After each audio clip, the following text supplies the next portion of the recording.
Sophia, it's nice to have you on our YouTube channel talking about marketing. Thank you. Thank you so much for having me, Jade. I'm looking forward Mhm. to this conversation. So, where are you from, and how did you get into marketing initially? I'm from Morocco. I got into marketing out of sheer curiosity. I learned everything I know about marketing online. I first had more interest in design, and then I learned that design is a tool for marketing. Then I got super interested. And around that time, that was the boom of the 2.0 in Morocco. I got involved a little bit in the web events and did a lot of events. And then I got super interested in everything marketing, but digital marketing specifically because it was something new and I love shiny objects. I love learning something new. And it was good for me because I didn't do university. I was not interested in university. Around that time I was learning English. It's a joke, but I learned English through learning Photoshop on YouTube. That's how I learned a couple of words, which is weird, but that's one thing led to the other. Then I started to get super interested in startup worlds and learning. Just when you think about it, startups had to have their marketing nails down. So if you read about marketing and a uh, successful startups, one of the things that comes out is that they did their marketing right because they needed to tap into completely new markets and educate people on using internet and using applications was something that people are not used to. That what got me into marketing. Just studied everything online, everything, and just that freedom of learning online helps a lot. Do you have a university degree? No, Me neither. this is great stuff. I Yeah, I had the same. I started going to university in the United States, and I was like, I am spending so much time to get here, and then I'm learning all this stuff online. I mean, I was really big into exactly the same thing, watching online tutorials, doing it myself. I mean, I knew there was value in going to university, but I was working and I was getting paid to learn marketing kind of on the job at a small brand. And then I'm doing it on my own in my own free time for years. I was homeschooled, so I learned, just to learn what I wanted to learn and go out and figure it out. So, how many languages do you speak as well? So, English, obviously, French and Arabic. French and Arabic. So, English, French, and Arabic. Wow. So, you got up into the startup scene. Yeah. And that is a bit of a roller coaster, I'm guessing, but you've also worked with some bigger brands as well, right? Yeah. And now you've pivoted. So can you take us through a little bit of that trajectory, that journey, and why you're now pivoting more onto the smaller brand side? I started working with startups. That was my first foot in the door to work as a marketer. It's a lot of things. Like digital marketing was such a new thing that it was not taught in school. So I was teaching myself. And then global brands like corporates started to also get interested in digital marketing because prior to that, the job opportunities in that industry or in those companies were hard to get because I needed a university degree. So it kind of just hacked my way into the corporate world by first working for smaller businesses and tech startups that didn't care about not as much about your educational background. I did study in university, but I did not finish. And so that was my foot in the door to work with global brands. I worked first with a YouTube partner working with their clients were all celebrities from the Middle East, still working on YouTube optimization and their social media, more on the PR and the brand awareness side of things, but also optimization for their channels, very technical. And then I applied for Coca-Cola and I got the job. So Coca-Cola was one of the biggest brands that I worked with in North Africa. And then I started to feel like I'm reaching a plateau in terms of innovation or learning, just learning because it was just different around that time. I got interested in, again, in the startup world. But around that time, I also did not want to be 9 to 5. I tasted the sweet life of remote work in 2020, 2017. Just got lucky, and back then it was possible. So I started to feel like I wanted to be digital nomad, but it wouldn't have been possible with a corporate in the corporate world. So the only way to go into nomading, I had to go back to the startup world or at least become a freelancer. That was the start of my journey into freelancing.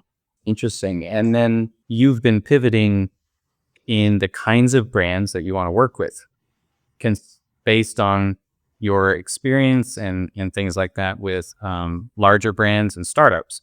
So, can you tell us some of the major differences between startups and corporate large brands, and then smaller brands, SMEs, that kind of thing, and maybe the pros and cons of each? But then we'll dive into it. But if you give us an initial look into that.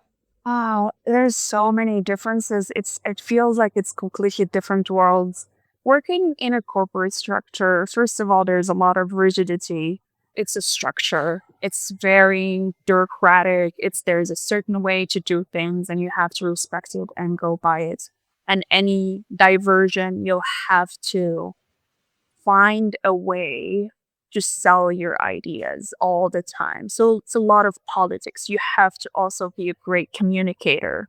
You have to also be really good at maintaining different relationships within the structure. So it's a completely different world in that sense, in that regard, in terms of organization and structure and bureaucracy and the levels that you have to navigate to get things done. On the other side, there's big budgets. So when you start, you start to dream big. Like you're not just pitching a campaign to sell one product. You're pitching big, like a fashion show, a vlog series. Let's do a movie. The sky is the limit because there is budget. When you are going to do creative ideas for an ad campaign, you want to look at celebrities. You're looking at influencers, but you're looking at influencers with millions of followers. So that's the difference. That's the budget, the structure, and then because there's budget, there's also how fast and how early you start to learn about things before it becomes mainstream. Because they have the budget, you will benefit from a lot of training in different aspects of marketing, and you're always kept in the loop for everything that's around the company. So finance, market research, what they've been doing. So you're always kept up to date. You learn so much so fast. On the side, when you start It's like working, a fire hose, right? It's yes, like the fire hose. You're just like, yes, yes. Um, and it's in everything. You want to become a manager, or you start to get training for leadership. So it's for people who want to learn. It's things and skills that help you stay in the system. It's not necessarily skills that you can use everywhere. It's skills that are relevant to the corporate world, right? So it's still going to be that way. Except of course for when it comes to marketing and social media, when we did trainings, it was very specific and very much helpful when I switched to working with smaller brands and small businesses. Now, with tech companies, it's different because when you're in the forefront of innovations or sometimes make pretend innovations because it's the startup world, right? Web3 is another place that is very messy that I worked in. It's uh it's the Wild West. It's completely different. I had to completely destroy everything I learned in a sense. Like it's disruptive in nature, so that meant I needed to disrupt the ways I thought about marketing and what should be done because in a lot of times Your time frame is completely different. With corporates or in those small established legacy brands, you have to move slow because there's a lot that you can lose. You can't afford mistakes. Startup world, it's fail fast, make mistakes, ask about. That's how you learn. You want to make mistakes. It's encouraged. Small businesses, there is the constraint of budgets. There's not a lot of budgets, and there's also the constraint of knowledge. Not a lot of business owners understand what they need to do or know they're specialized and they have depth of knowledge in their products. That's it. That's it. So it's really you have to take on the role of education. So that's another one. When I'm talking at a meeting with corporates, I don't have to tell them what is brand assets or what is a brand strategy. When you start to talk with business owners, small business owners, you have to plan that in advance. You have to have the tools to educate and do a lot of hand holding and to have the patience and to not assume that they know things. So that's a completely different one. These are the differences that I can think of right now. So terms of knowledge, budgets, and structure organization. It's easier to pitch new outlandish ideas to startups. It's not the case in corporates, and it's not the case for small businesses. You have to negotiate. Yeah, and my experience was in either small businesses or medium-sized businesses. The company that I worked for 8 years, and I worked in the US and Europe, was great because it was about 1,000 employees worldwide. And so they had the budget to do quite a bit, but it was still pretty like you could wear a lot of hats. The teams were small enough and nimble enough that you got to really play around with a lot of different things, right? And that's where I tell a lot of younger people is try to find maybe a medium-sized business in after college or after high school to work in, because if you show promise, you can start to have an effect quite quickly, right? You can rise through the ranks more quickly in a medium-sized business, but you don't necessarily have to be, it all doesn't all hang on you like at a small business where you're maybe the one marketing person and there's a very limited budget and that you can't really go outside of that. And then, if, working for a Coca-Cola or something like that, you're going to get plugged into their system and you're going to learn their system. Yes. So that medium-sized business is a great one to get into because they have the budget, they have some structure, but there's all this room that they might let you play around with and that's what I got to do. And I in hindsight, I go, wow, that was because of the business size. Yes, yes. It has a lot to do with the business size, but other than the size, it's also the stage, the growth stage that we always forget about. Like the approach in marketing to growth stage, Coca-Cola, their problems is maintaining the sales high as possible, but also maintaining top of mind. That's a different game. If you're here just doing products market fits, you're on a completely different stage of growth. You haven't reached growth yet. You're trying to see if your product is viable. Your concept is viable in the market. If you're just starting, you're just in that very, very early stage. So it's completely different. So a startup or a big company, do you want to work for startups currently, or are you trending more towards different kinds of businesses, and why? I've I took a whole year to recover from a burnout and answer this question for myself. And I think I'm close to that. I've landed on the realization that I very much want to keep working with small businesses. I see impacts. I prefer flexibility and when it comes to time and geography. I want to very much have that flexibility. So yeah, that's what I've decided now. Small businesses and solopreneurs is where I find myself thriving.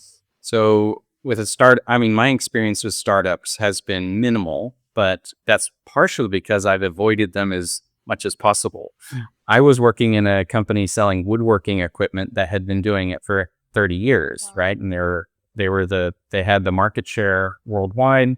So in some ways, it was like a medium-sized company like Coca-Cola, where they're just needing to maintain. They are not needing.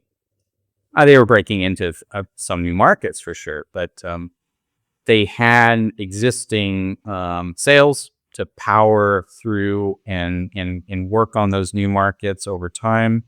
And as opposed to a startup culture or marketing where it's like, I need you to be able to guarantee that you're the right person that is going to help us get this startup and convince all these investors, and then make good on all this, right? And get us a return on investment. Otherwise, we're all going to lose our money.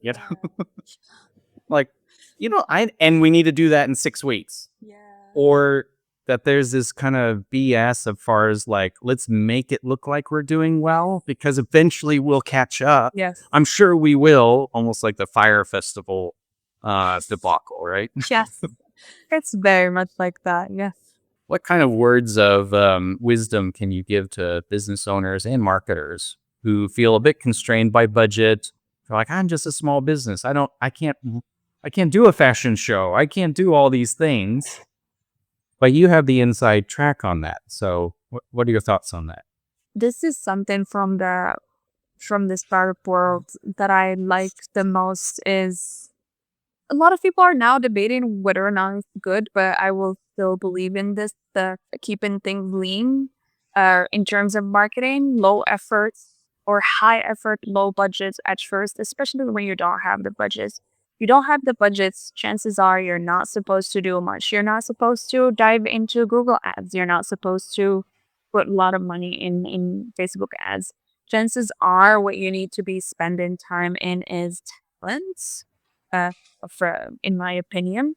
So people who are passionate, they're passionate about what they do, and they will see things holistically. Hiring people like you and I too, I see this as a great way to hack into better strategy, because you hire someone who's a generalist, right? When you find that there's something wrong with your health and you're not sure what it is, you're going to go to a generalist and they will give their best guess. Because when you have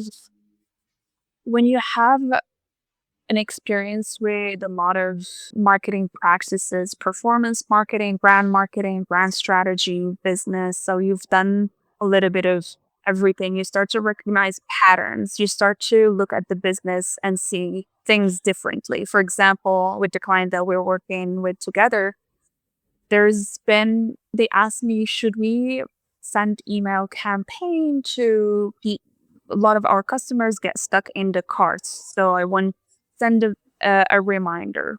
My question as a generalist is, why are they stuck in the carts? There must be something wrong with the onboarding. Let's fix the source problem rather than fixate on the symptom. That's what I recommend for my clients all the time.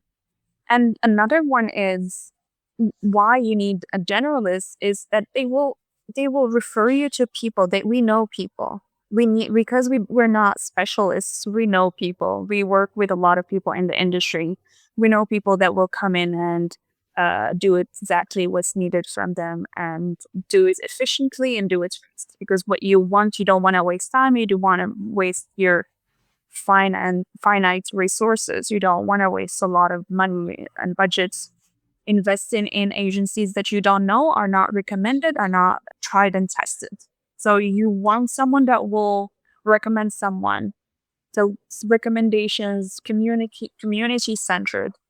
And a lot of times what I've seen so far, it's something that keeps coming back, is there's little to no effort in understanding the audience, but really deeply understanding the audience and spending time. This is something I learned working with Coca-Cola. There was times that I have to watch keywords like sugar and what people are talking about when it comes to sugar. So are you doing that? So you're in the wood industry. What are people talking about right now? That every day do the exercise of, because we live in a digital age. Like, it's fairly easy to find access to conversations online, right? People share the information. You can find the gap in the market that you can fill right away. You just have to invest time in watching different keywords and watching different conversations and doing that deep dive when it comes to audiences, customer personas. So, a small business can hire a generalist when they're feeling like their marketing is a bit chaotic or they just don't know exactly what to do, as opposed to going out and getting an agency. Because, like you said, I mean, every agency looks the same to me, right? They have maybe different colors, but they all promise the same things. My agency promises the same things, right?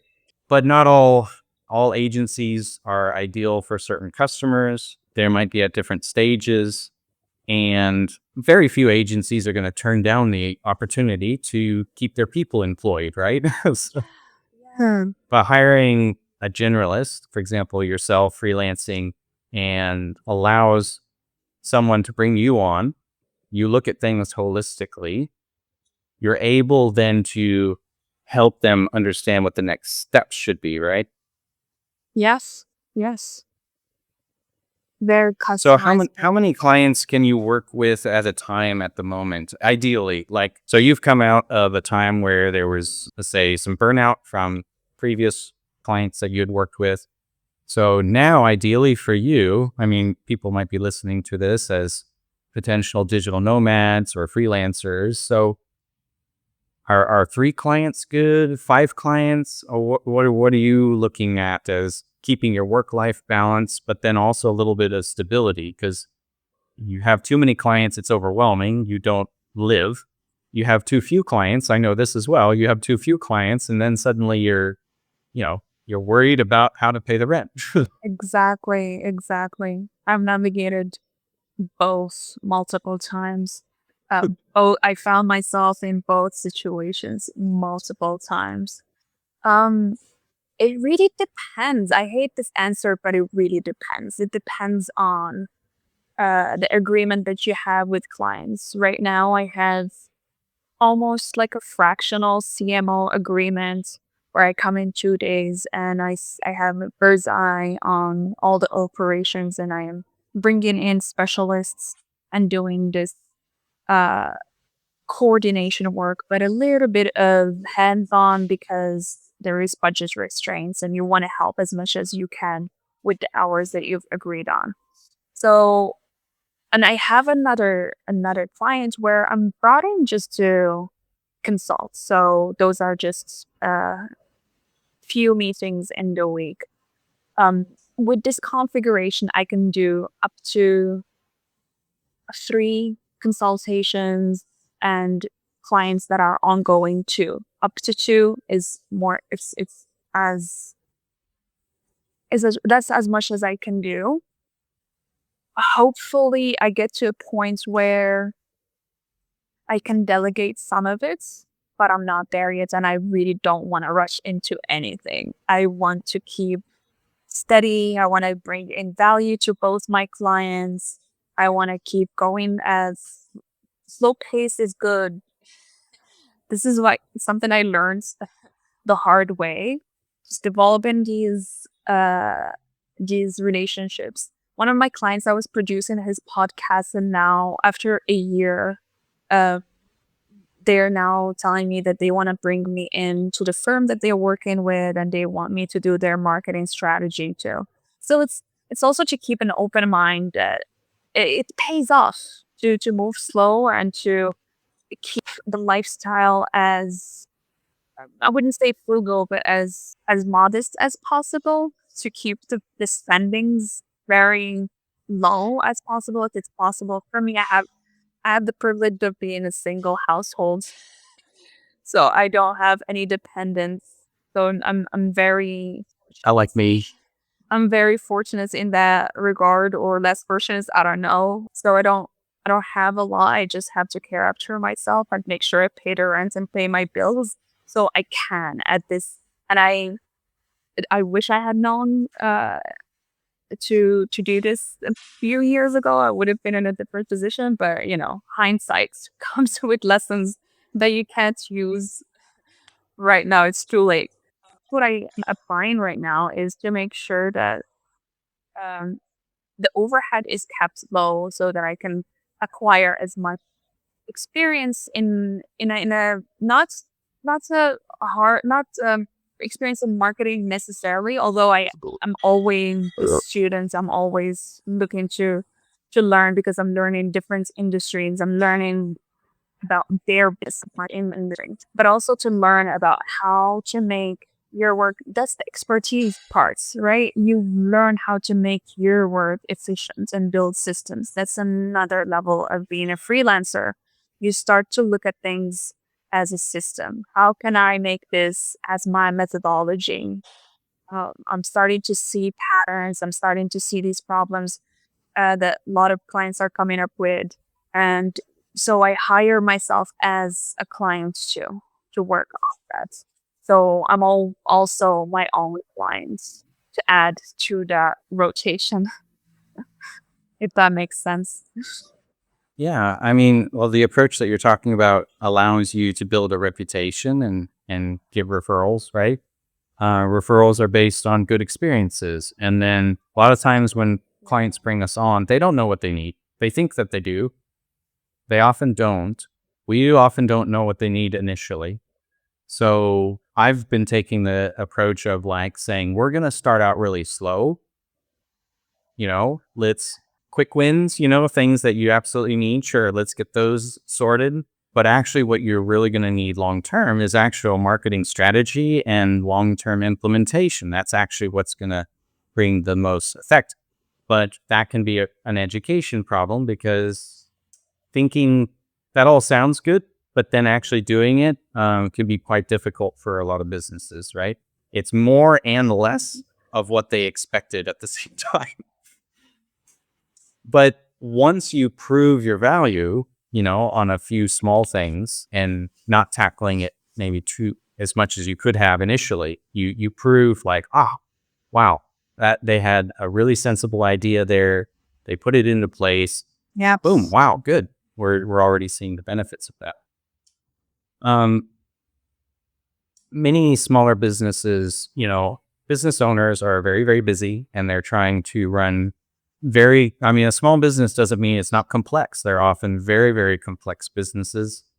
They are up to here with their business and their employees and sales and customers and marketing. So, what advice, and we'll end on this, would you give to smaller companies who they see the Super Bowl ads from the bigger companies and they see all these other companies and maybe their bigger competitors just doing great, things that they're like, if only we could do that, if only we could afford to do that. So, what advice do you give to smaller companies to kind of take control of their marketing, and feel more confident and in control of it, but then also maybe be more nimble, you know, Yeah. do something maybe their competitors can't. Like, if you could give us some concepts there, maybe even a practical Yeah. application or an Oh, example. I have one example. Before I get into the example, when it comes to solopreneurs or small businesses, I find that yes, time is fine. And there's not a lot of time. There's a lot of business, but a lot of the time, busy is just an excuse. There's just busy for the sake of busy. Sometimes you need to drop everything and just go sit by a pool. One of the clients that I met said this once. I'm like, that is a really sound advice. Stop everything. If you're too busy, then you have an issue there. Something is broken. Getting someone to assist is always good to ask for help and have the humility to ask for help, which means reaching out to people in that are in the same, like commiserating is good. Find another CEO, find another business owner to sit and just commiserate and talk about things. Um, it's valid. You might be surprised at how that's just all you needed, maybe to just vent and it shifts things. And also to always look for agile solutions. Um, one of my clients, they had limited amount of times and they're brilliant minds and they're very, very busy. And the work they do is very complex. They're brought in as innovation consultants to big corporates with complex problems. So to solve the oil industry problem because suddenly there's a tax on it, right? So that's what they do. And it's very demanding work. But also they have a business that they need to run and they need to do marketing. And in terms of content marketing, because you need to publish articles are only expertise, the people who have the expertise can write. It's very it put me in a situation where I will over promise and under deliver, and I couldn't let that happen. I was brought in to do SEO marketing. I was brought in to do some content, to move things, to have something on the websites, to at least understand what they do. So whenever I ask them, okay, these are the topics that I think you should write about, and their rigidity to hiring someone to write for them was another challenge that they put in front of me, made it very hard to get one article a week that I promised. I think you're the only marketer who's ever faced this issue where people are like, we need good marketing. And then literally they literally block the good marketing. And they Yeah. want marketing that somehow doesn't Yeah, they want involve them. magicians. Does they Most don't of the need to, time, they want magicians. Now I'm like, I get it. I understand that you have to be the ones and you keep promising that you're gonna write, but we need to just be pragmatic and just admit that you don't have time. And I know you're the genius. I mean, they are geniuses. So I asked them. I just went ahead and I found three reporters that do this as uh, as a job, um, that will interview you and then write articles, ghostwriting for you. So it's still your words. It's still, and I Mm. was like, you talk all the time on podcasts. That was also my job, is to get them podcast deals. Um, so instead of doing just a podcast a week, you're gonna do three podcasts a week, and two are something that I'm gonna use instead of you. So this is another solution that's very agile. They have to just tune in 1 hour and just get busy with their job. All they have to do is block 1 hour, answer a few questions, and then that's it. Um, it was it was brilliant. It was perfect. It was also before the time of AI and transcription. Now things got super easier. But that was one of the solutions that I feel like if you start to look at things differently, if the challenge is time, then most likely you need someone to help. And if it's only you that can do the work, then you'll have to at least be willing to give the 20% that will help the other person make the 80%. So standardize policies. Write sits for 1 hour, write and exactly how you do the thing, just write it and give it to someone that will do it and delegate it. So that these are things. So we're talking systems, we're talking finding people that will do the work for you, but do it your way. We're dealing with a client that's doing multi-million dollar projects, right? So you'd think in the architectural building construction field and beautiful projects, right? And they don't have anyone on staff for marketing, and they don't have any case studies of their projects, Yeah. right? They have some pictures in Gmail somewhere. like, so we're chatting with them and we try a few things, right? We say, okay, well, can we have a phone call or can you answer the questions in this email? Never. No one has time to answer the questions in your email. So we create a little like intake form, send that to them. No one replies to the intake form, right?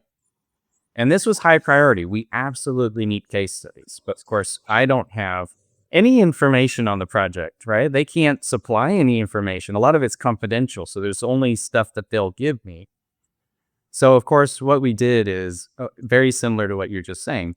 What we said is, hey, we made it really easy for you. we put a little in Jot form. Jot form's amazing, of course. And in Jot form, we put in the voice recorder at the top of the intake form and says, hey, if you don't have time to write everything out, just hit the little record button, send us a voice memo where you run through the project. And suddenly we're getting 20-minute transcription, audio recordings, because once the sales guy gets going, and we just needed to find that little thing to get him going, right? And I think that's a big, when it comes to small business as well, it's like trying to find those little things that will connect the dots, and sometimes in a little weird way that works for that business or that salesperson or that knowledge expert. Because a lot of the things that we would typically do that should work won't. I don't know. And I think, working with someone like you can kind of find that trajectory, because you're like, okay, well, if this isn't going to work and that's not going to work, we can do this over here Exactly. and You get to need where we need people to that go. think in systems. You need people that will not stop at the first hurdle and understand, not take it personally. I'm very much guilty. Like at first, because coming from a corporate world where everything is structured and no one is going, like you're talking to someone about contents, and you ask the designer, I need this, this, and this. They just execute. So I come from completely different background, and they coming to the small business, and I expect them to just give me what I need, not understanding that they have a completely different reality. They have a big list of to do. I need to find solutions to work around it. And a lot of the time that's what you do. You're solving problems. Yeah. So any last thoughts just about, where you are, and again, the differences between big companies with big budgets and little companies with little budgets Uh, to I round find us that out? it's both worlds have a lot to offer someone. Now I'm thinking of marketers when they want to choose to also pay attention to your personality and what make a trajectory that most aligned with your values and how you live your life day to day. Both have a lot to offer, and you can thrive in both trajectories. You'll just have to be willing to put up with the problems or the negatives of either one. You have to accept that both come with a lot of problems. You're at the end of the day choosing a problem to deal with on a day-to-day basis.